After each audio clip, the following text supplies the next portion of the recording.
Вітаю, сябры, вы на канале радыёрацыя. Наперадзе нас чакае шмат цікавых падзей. І сёння мы абмяркуем будучыню Беларусі, пра тое, што зараз адбываецца ў нашай краіне з палітычным аналітыкам, гісторыкам Александром Фрыдманам. Вітаю, спадар Александр. Добрый день, витаю. Ну што ж, апошнія тыдні мы чуем, што ўжо ўсё. Пуцін дажаў Лукашэнку, Беларусь будзе ўцягнута ў вайну. Да Пуціна дасі Лукашэнка лётаў, каб атрымаць апошнія інструкцыі. Тут зараз ЗША папярэджвае Польшчу, што ў бліжэйшыя тыдні будуць правакацыі. Спадар Александр, ці сапраўды вось сёння і зараз існуе рэальная пагроза, што тэрыторыя нашай краіны зноў выкарыстаюць для новай ваеннай аперацыі супраць Украіны альбо нават супраць краін НАТО? Ну, пагроза, безумоўна, існуе, і гэтая пагроза будзе існаваць столькі, сколькі будзе працягвацца гэтая вайна, паколькі Беларусь знаходзіцца на мяжы, і ўжо вопыт выкарыстання Беларусі ў вайне прысутнічае. Гэта было ў 2022 годзе.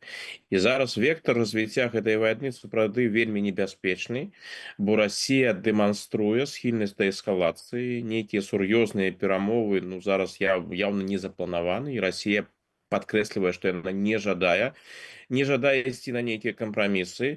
Таму калі сапраўды Расія абірае шлях эскалацыі, то верагоднасць таго, што будзе Беларусь уцягнута ў тую ці іншую расійскую авантуру, сапраўды прысутнічае, яна досыць высокая, бо ізноў жа тыя ўсе сцэнарыі магчымай эскалацыі, якія разглядаюцца, з якімі выходзяць заходнія выведкі, заходнія эксперты, нейкія акцыі супраць Украіны, нейкія акцыі супраць краінаў Балты альбо супраць Польшчы, беларускі фактар, ён так ці інакш у іх прысутнічае. Гэта і магчымасці выкарыстання беларускай арміі, гэта магчымасці выкарыстання беларускай тэрыторыі, гэта нейкія правакацыі на мяжы, іншае.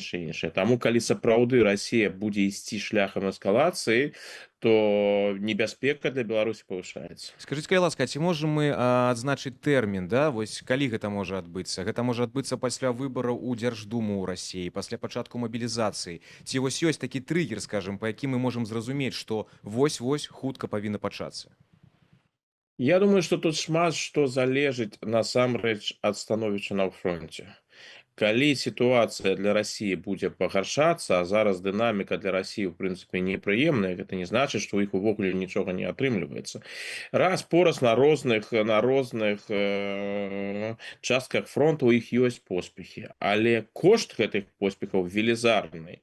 Яны страчваюць вайскоўцаў. Адначасова ва Ўкраіне шмат што атрымліваецца і на тэрыторыі Расіі супраць тых жа расійскіх НПЗ, і мы все ведаем, якая сітуацыя у Крыму і гэтак далей. То бок, калі там сапраўды ў Расіі ўзнікнуць сур'ёзныя праблемы, вельмі сур'ёзныя праблемы, і развіццё падзеяў будзе для Расіі непрыемнай, то эскалацыя можа адбыцца досыць хутка. Я думаю, што пэўныя сцэнарыі там ёсць. Гэта не значыць, што там будзе адразу нейкая аперацыя. Аперацыі трэба падрыхтаваць.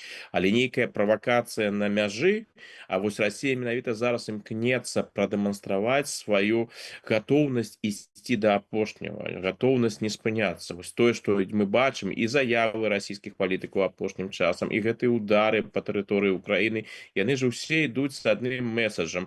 Мы не гатовыя на нейкіх кампрамісаў, мы жадаем ісці далей, мы ўпэўнены ў тым, што мы пераможам. То бок, калі патрэба будзе ў эскалацыі вельмі хутка, ўсё можа адбыцца досыць хутка і спантанна. Калі яны пойдуць на нешта больш маштабнае, сур'ёзнае, ну, канешне, такім індыкатарам будзе мабілізацыя.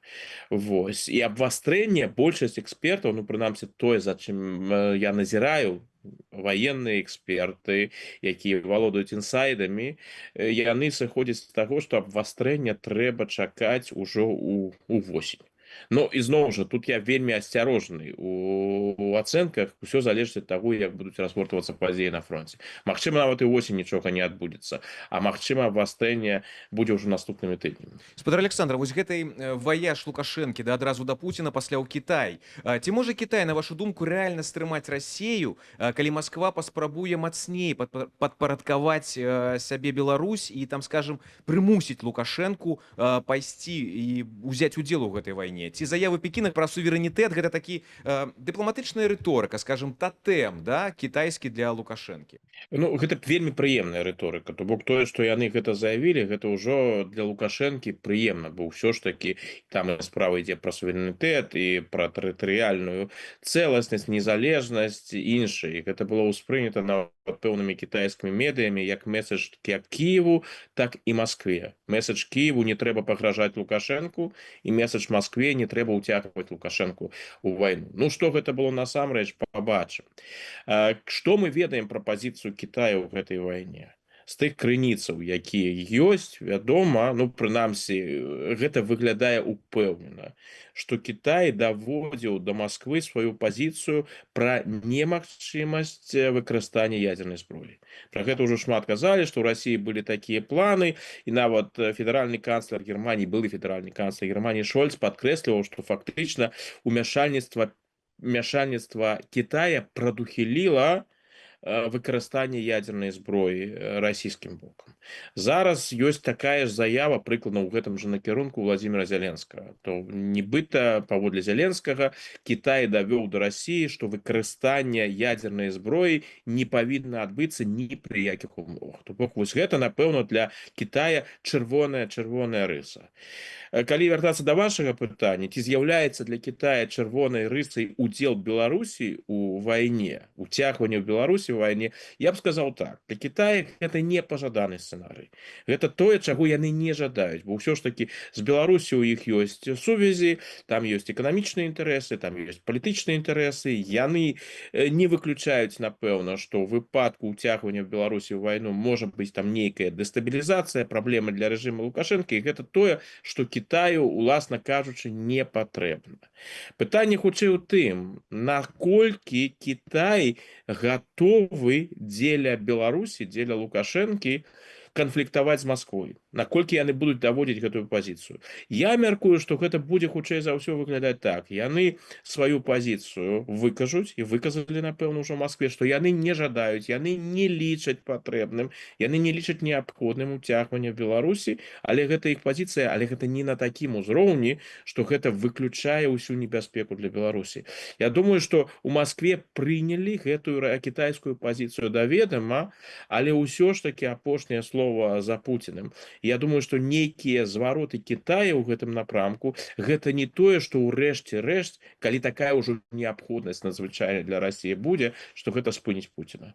Так што гэта ў пэўным сэнсе дадае трошкі упэўненасці Лукашэнкі, але гэта не здымае небяспеку. Ну вось зараз мы бачым, як у Расіі горача, да, у прамым у пераносным сэнсе, гараць заводы і ў Маскве, і пад Масквой, і Омскі ўжо завод гарыць, і далятаюць дроны больш чым 2000 кіламетраў. Карацей, сітуацыя складаная. Беларусь павялічыла пастаўкі паліва ў Расію ў дзесяткі разоў, да, то бок яны ўжо на максімум. Больш яны ўжо даць не можа Лукашэнка Расіі. Калі вось дапусціць, што ў Расіі зараз сапраўды можа пачацца такі ўнутраны крызіс, да? Ці не атрымаецца так, што упершыню вось за шмат гадоў галоўная пагроза рэжыму Лукашэнкі будзе ісці не з захаду, а менавіта з усходу, з Расіі? Я думаю, шчыра кажучы, што Лукашенко гэта ўжо зразумеў апошнімі днямі і тыднямі. Тут можна нават паназіраць за ягонай рыторыкай. Ягоная рыторыка ў дачыненні да Злучаных Штатаў вельмі стрыманая, ніякай крытыкі ўжо няма. Ягоная рыторыка ў дачыненні да еўрапейскіх краінаў, ну, надзвычай стрыманая, калі паглядзець на тое, што там было яшчэ некалькі месяцаў таму. Украіна, там былі ж асабістыя абразы на адрас Зеленскага. А што цяпер? Цяпер так, ну, ёсць прапаганда, якая, так бы мовіць, за Лукашэнку гэта робіць і паказвае Расіі лаяльнасць. Але галоўны ж усё ж такі ньюсмейкер у беларускім кантэксце гэта Лукашэнка. У яго выказванні вельмі стрыманыя. То бок Лукашэнка, напэўна, зразумеў, альбо яму далі зразумець, што найгоршы сцэнарый, гэта ўцягванне Беларусі ў вайну і выкарыстанне Беларусі ў гэтай вайне з усімі магчымымі дрэннымі наступствамі, гэтым сцэнарыем яму пагражае менавіта Расія. бо Украіна да яго давяла сваю пазіцыю, калі ён будзе паводзіць сябе належным чынам, калі ён не будзе ісці на звыш эскалацыю, не будзе сам нешта дрэннае рабіць для Украіны супраць Украіны, звыш таго, што яго прымушае рабіць Масква і што для Украіны з'яўляецца прымальным. А я думаю, што ўсё ж таки тое, што ідуць гэтыя пастаўкі, ну так, для Украіны гэта непрыемна, але гэта не крытычна, бо ўсё ж таки гэтыя два беларускія НПЗ, прадукцыя гэтых двух беларускіх НПЗ не ў стане выратаваць альбо істотна палепшыць сітуацыю ў Расіі. Канечне, Украіне было б лепш, каб Беларусь гэтае паліва не пастаўляла. Але ж яны дакладна разумеюць ступеню эканамічнай залежнасці Лукашэнкі. Яны разумеюць, што ў гэтым выпадку Лукашенко просто ніяк не можа адмовіць Расіі. То бок гэта не крытычна для Украіны, і яны гэта паказваюць, што так, гэта нам не падабаецца, но нічога такога дрэннага ў гэтым сэнсе няма. А вось менавіта з боку Расіі, калі будзе абраны шлях эскалацыі, калі Расія на гэта пойдзе, ну так вось адкуда ідзе пагроза. Так што пагроза ўцягвання Беларусі ў вайну, яна менавіта зыходзіць з боку Расіі. І Лукашенко гэта выдатна разумее. І таму ён знаходзіцца ізноў жа ў гэтым сваім знакамітым шпагаце. З аднаго боку, ён робіць усё, што Расія на дадзены момант ад яго патрабуе, што ён можа у сэнсе досыць бяспечна зрабіць.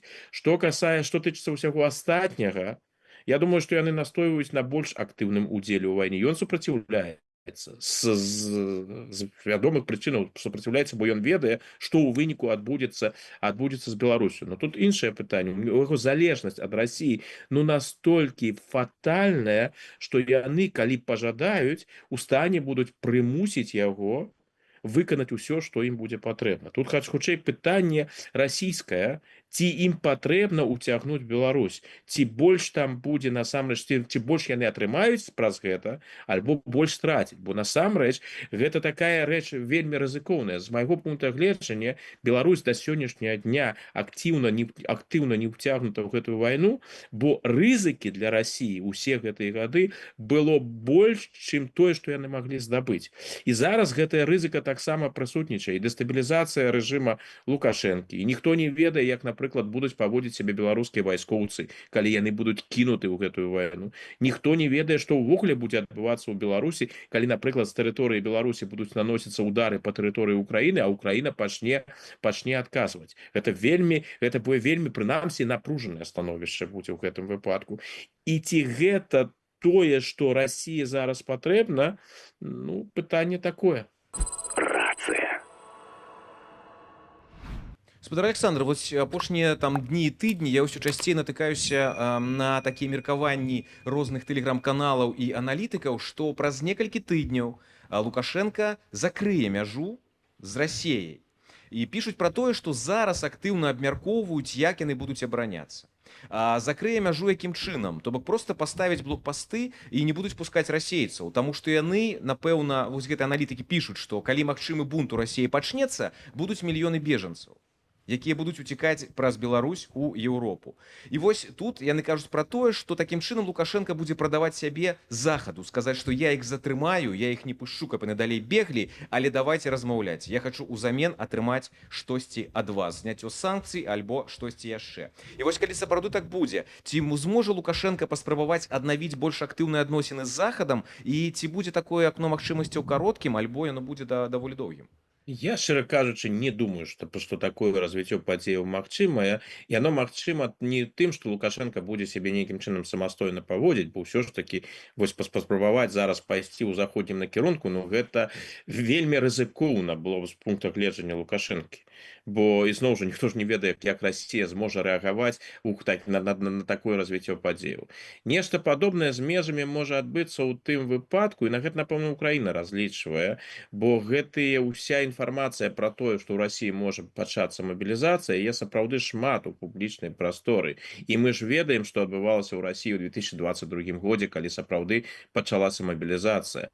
А ў 2022 годзе была іншая сітуацыя на фронце. І так ці інакш тыя расіяне, расіяне, якія маюць шанец праз гэтую мабілізацыю патрапіць у расійскае войска, у іх, напэўна, куды больш інфармацыі пра тое, што зараз адбываецца на фронце, якія рызыкі іх там чакаюць. Так што ў гэтым выпадку Лукашенко сапраўды, калі Расія яго пра гэта папросіць і скажа, вось зрабі гэта, каб яны не беглі, вось нешта такое ў гэтым напрамку можа адбыцца. У астатнім, што ён паспрабуе пайсці вось на такі адкрыты канфлікт з Расіяй, я думаю, ён апошні, хто пойдзе на гэты канфлікт, і сапраўды, каб гэта адбылося, сітуацыя ў Расіі павінна быць крытычнай. Но она зараз напружаная, она дрэнная, она непрыемная для расійскіх уладаў, але пакуль яна не мае такі крытычны характар. Что тычыцца Лукашэнкі і Захада, тут я бы просто прывёў бы тую ацэнку, якую зрабіў падчас саміта ў НАТО, апошняга саміта ў НАТО, генеральны сакратар НАТО Рютэ, які сказаў, фактычна ж гэтае пытанне было пра Лукашэнку і ўцягванне Беларусі ў вайну, што ён сказаў, мы разумеем, што ён залежны, яго не ўспрымаюць як самастойную фігуру. Гэта вельмі абмяжоўвае магчымасці Лукашэнкі. Ён можа шмат чаго прапаноўваць, ён можа шмат чаго спрабаваць, і, магчыма, па дыпламатычным каналам альбо праз амерыканцаў нават нешта адбываецца. Просто еўрапейцы, не толькі еўрапейцы, НАТО, ў прынцыпе, але перш за ўсё еўрапейцы, яны ўпэўнены, што самастойнасці ў Лукашэнкі няма. І ён гэта прадэманстраваў у 22-м годзе. Я ўпэўнены, што ён у 22-м годзе быў супраць гэтай ваеннай аперацыі, бо ён разумеў, якія могуць быць рызыкі для Беларусі. Прынамсі, калі б ён ужо жадаў бы паўдзельнічаць актыўна, ён бы пайшоў разам з Пуціним і даслаў бы беларускае войска. Ён жа гэта, як вядома, не зрабіў. Просто у НАТО, у Еўропе, напэўна, таксама ў Злучаных Штатах, лічаць, што Лукашенко пры ўсім сваім нежаданні весці вайну можа зрабіць і, хутчэй за ўсё, зробіць то, што прымусіць зрабіць яго Расія. Што ў Расіі проста хапае магчымасцяў, каб прымусіць Лукашэнкі фактычна да любых крокаў. Вось такі, наколькі гэта справядлівая ацэнка сапраўды, гэта цікавае пытанне. Але важна ў гэтым кантэксце тое, што менавіта так разглядаюць Лукашэнку на Захадзе. Таму, калі ён будзе нешта прапаноўваць, хутчэй за ўсё да яго і паставіцца такім чынам. Ну, добра, што ты прапаноўваеш, гэта цікава. Калі ўжо нават ты да нас звяртаешся і з такімі прапановамі, ну, значыць, у Расіі ўсё дрэнна. Але, дзядзька, прабач, мы ж ведаем, усё нам з табой зразумела. Мы ведаем, што ты можаш даць абяцанні, а выканаць ты гэтыя абяцанні, урэшце рэшт, не зможаш. Ну і, напэўна, не зможа, калі на тэрыторыі Беларусі знаходзяцца арэчнікі, калі на тэрыторыі Беларусі знаходзіцца расійская ядерная зброя. Ну хіба ж Лукашенко можа сёння выйсці і сказаць, ну ўсё, расійская ядерная зброя, не жадаем, забірайце гэтую зброю. Ну хто ж дазволіць? Войскі выводзьце, вагнерыцаў забірайце, так? Спадар Александра, вось калі паглядзець на сённяшнюю Беларусь, скажем так, гістарычна, мы знаходзімся ў перыядзе кансервацыі рэжыму? Ці мы ўжо ў пачатку яго, можа быць, так сказаць, трансфармацыі? Як вы думаеце? Мы знаходзімся, я б сказаў так, у вельмі такім неўпэўненым становішчы.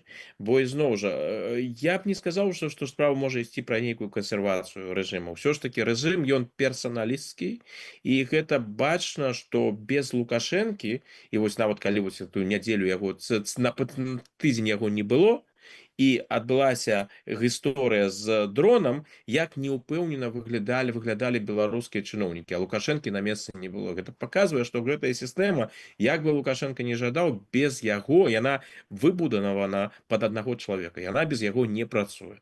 І гэты чалавек, ён знаходзіцца ўжо ў сталым узросце, і таму нейкага